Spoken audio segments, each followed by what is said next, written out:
Well, we've all seen the damage in Amory and Smithville from March's EF3 tornado, but before that twister hit either of those cities, it had already upended almost everything in Elizabeth Herndon's life. Yeah, in a matter of just moments, it took the lives of her husband and her 2-year-old daughter and left her and her other children severely injured. So tonight we're going to begin an exclusive 3-part series focused on living through and moving on from a tragic tornado that emerged out of the darkness.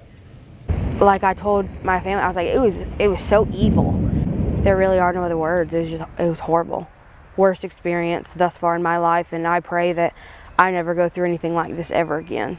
I'm originally from Florida, so normally I have hurricanes that, we have weeks to prepare for versus seconds. In 2017, we actually suffered the loss of our child, Wyatt.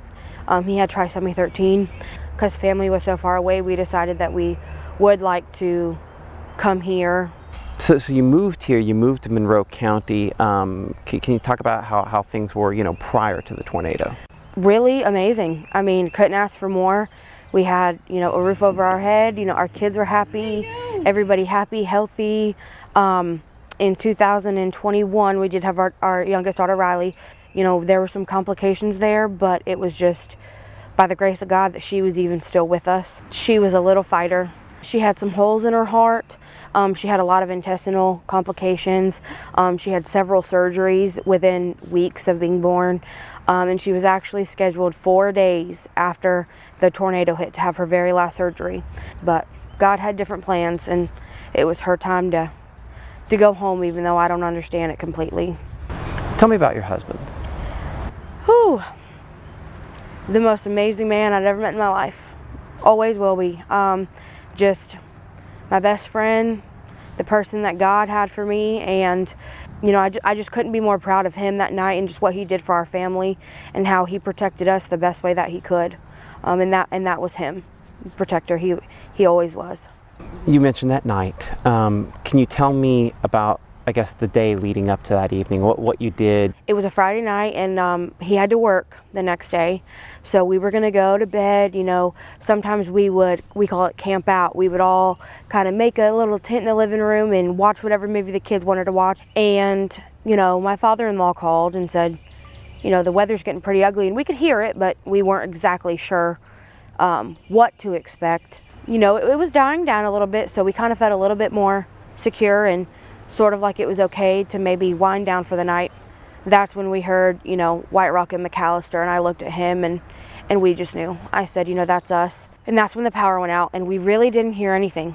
We had enough time to get the pillows over our children, which was our main focus, was to protect them. My son Brantley, he's actually in first grade at West Amory Elementary, and he told me that he did what they do at school, the tornado drill. He knew to get down in that position and put his hands over his head. And for the couple seconds there that me and Ethan were able to look at each other, we heard nothing. I was kind of expecting some kind of roar or some kind of, what they say, a train. Sounds like a train. I didn't hear any of that. I just remember hearing complete silence until it hit, and then it was just an undescribable noise. It was very loud. Man, she has quite the story. She does, and largely a mission that she wants to make sure that nobody in the future is caught in a mobile home unaware. This is the first part of a 3-part series we're doing over the next couple of nights. Tomorrow at 10 p.m., Elizabeth continues her miraculous story. She'll walk us through a story that very few people are fortunate enough to live to tell, and that's surviving a strong tornado when it strikes your manufactured home dead on. She made it through, and she'll walk you through why next time she will and you want to get out. Thank you, Matt, for that. I appreciate it. And if you would like to help Elizabeth and her family out, obviously, a long road to recovery, they do have a GoFundMe account.